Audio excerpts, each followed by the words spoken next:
রাজ্যের আইন শৃঙ্খলা পরিস্থিতি নিয়ে প্রশ্ন তুলে দিলেন দুর্গাপুরে বেসরকারি মেডিকেলের নির্যাতিতার বাবা। মেয়ের উপর শারীরিক নির্যাতনের খবর পেয়ে ওড়িশা থেকে দুর্গাপুরে পৌঁছেছেন তিনি।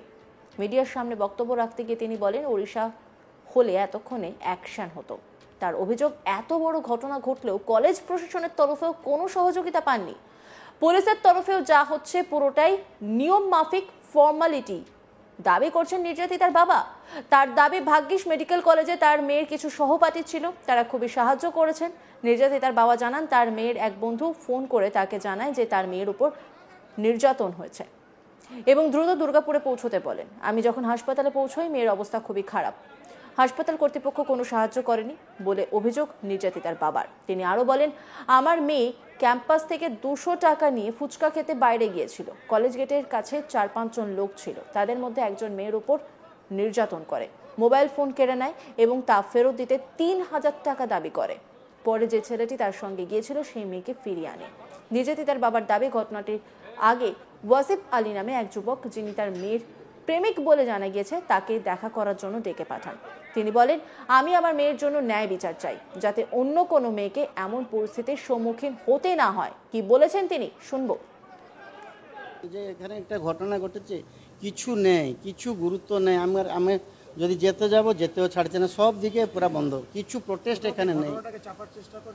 চাপার তো চেষ্টাই করছে ওরা। বন্ধুগুলো যদি না থাকতো আমাকে তো মেরে দিত। আমারও জীবন প্রতি সিকিউরিটি নেই, যা দেখলাম এখানে সিস্টেম কিছু নেই, নো রেসপন্স। একটা গার্ডিয়ান আসছে, অত বড় গোটে সংবেদনশীল ঘটনা ঘটেছে, একটু রেসপন্স থাকতো, কিছু না ভাই। যাও, আমার ভাইগুলো এসে একটু হেল্প করেছে। দেখা হয়েছে, কান্নাকাটা ভর্তি আছে, ওরা ভর্তি করেছে, অভিনয় আইসিইউ নিয়ে গেছে, অভিনয় আর কি না। আপনাকে ঢুকতেও দিচ্ছে না ভালো করে? না, কলেজ কর্তৃপক্ষ কোনো কথা বলেছে? কিছু আমার সঙ্গে কিছু কথা, রেসপন্স কিছু নেই।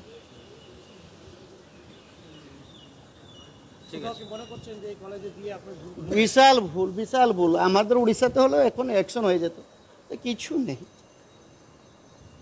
ভগবান বিচার করে। খবর পেয়েছেন কটায়? খবর পেলেন রাত্রি 10টার সময়।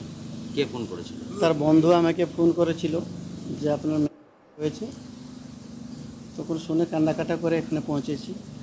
কোথায় থাকেন আপনি? জলেশ্বর, উড়িষ্যা। আপনার মেয়ে কোথায় পড়তো? আমার মেয়ে এইখানে পড়তো, এটা মানে এখানে MBBS পড়ছে, Durgapur IQCT medical college, second year. কি হয়েছিল ঘটনাটা, কি জানতে পেরেছেন? ঘটনা সম্ভবত এখানে এসে আমরা তো কিছু জানি না, তরবর করে এখানে জিজ্ঞেস করে দেখলাম। এখানে 9:30 9টার মধ্যে একজন ছেলে, ওদের নামটা কি ওয়াসিম খান না কি, ওয়াসওয়ালিয়া, ও বললো গুপচুপ খাবো, চলো। দেখি সেদিকে ভুলে ওকে নিয়ে গেছে। কোন দিকে? আপনার গেট কাছে। তো গেট কাছে নিয়ে গেছে। আমরা তারপরে ও কি 2জন না 3জন লোক এসে, যখন 3জন লোক এসে গেছে, ও ছাড়িয়ে সেখানে ওকে পালিয়ে এসেছে। তার মধ্যে একজন করেছে, ওদের মোবাইল ছড়ে নিয়েছে। তারপরে 3000 টাকা দিলে মোবাইল দিব বললো, তার কাছে 200 টাকা ছিল, ও 200 টাকাও ছড়ে নিয়েছে। তারপরে আবার ওই ছেলেটা আবার সেখানে গিয়ে, সেখানে 4-5 জন মতো ছিল সেখানে। যখন দেখছে হয়ে গেছে, তারপরে ওই ছেলে আবার যায় নিয়ে এসেছে। ওইভাবে ঘটনাটা ঘটেছে।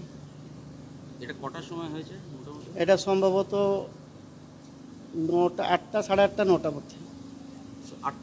8টা 9টার মধ্যে হবে। আপনার মেয়ে তো হোস্টেলে থাকতো?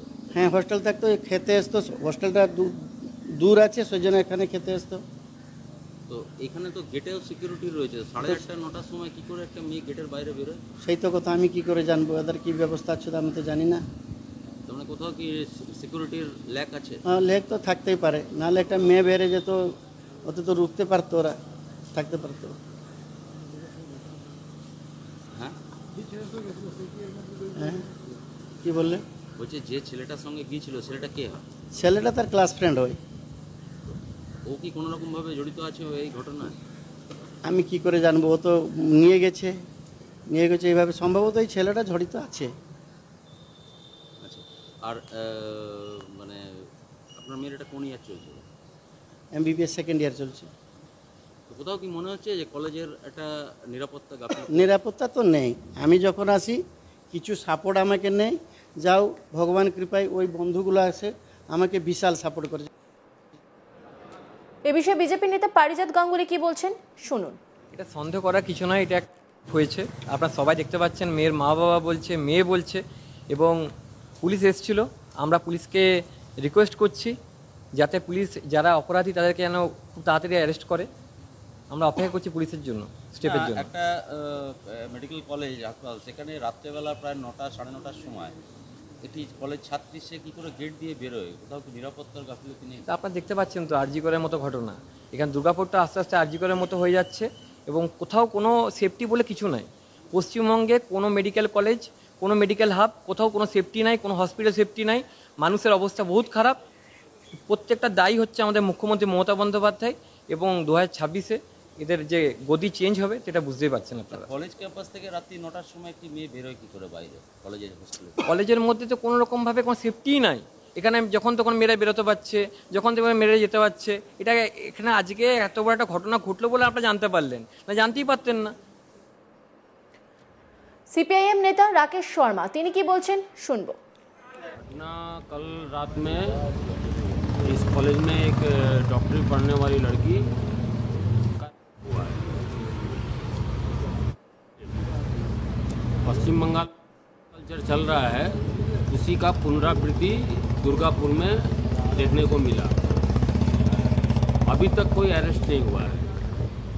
यहाँ तक कि पुलिस एडमिनिस्ट्रेशन इतना स्ट्रांग है, अभी तक किसी को आइडेंटिफाई भी नहीं करता है। पहला प्रश्न यह है कि इस कैंपस से बाहर कैसे निकली वो लड़की। तो यहाँ का जो मैनेजमेंट है, क्या सिक्योरिटी चल रहा है। दूसरा क्वेश्चन ये है, दूसरा बात यह है कि पश्चिम बंगाल में स्थापित किए हैं, उनके मन से डर चला गया है, क्योंकि वो जानते हैं कि कोई भी घटना करेंगे तो किसी का सर के ऊपर माथा हाथ रहेगा, अनुप्रेरणा रहेगा, वो छूट जाएंगे, वो कुछ भी कर सकते हैं। इसीलिए तो पश्चिम बंगाल में औरतों के ऊपर निर्यातन, लड़कियों कार चोरी डकैती की घटना दिन पर दिन घट रहा है। हम लोग ये चाहते हैं इसका प्रॉपरली इंक्वायरी हो, जो दोषी है उनको आइडेंटिफाई किया जाए, और दुर्गापुर में लॉ एंड ऑर्डर जो कोलैप्स कर रहा है और पश्चिम बंगाल में बढ़ रहा है, राज्य सरकार नीरव दर्शक की जो भूमिका में है उसके विरुद्ध में हम लोग का आंदोलन जारी है। कॉलेज से बात हुआ है? कॉलेज एडमिनिस्ट्रेशन से हम लोग अभी बात करने जाएंगे। कॉलेज के जो एडमिनिस्ट्रेशन है उनसे हम लोग बात करेंगे कि क्या उनकी तरफ से क्या हो रहा है। पुलिस का क्या एक्टिविटी है? पुलिस का क्या एक्टिविटी? पुलिस आया था, देख कर चला गया है, देख कर चला गया। हर जगह पश्चिम बंगाल में जो पुलिस का एक्टिविटी रहता है, अभी तक हमें तो कोई आइडेंटिफाई नहीं हुआ है कि कौन who is the main victim. 3-4 लड़कों ने मिलकर। অন্যান্য খবরের আপডেটের জন্য অবশ্যই নজর রাখুন আজ তাক বাংলার ইউটিউব স্ট্রিমিংয়ে। লাইক, কমেন্ট, শেয়ার এবং সাবস্ক্রাইব করতে ভুলবেন না।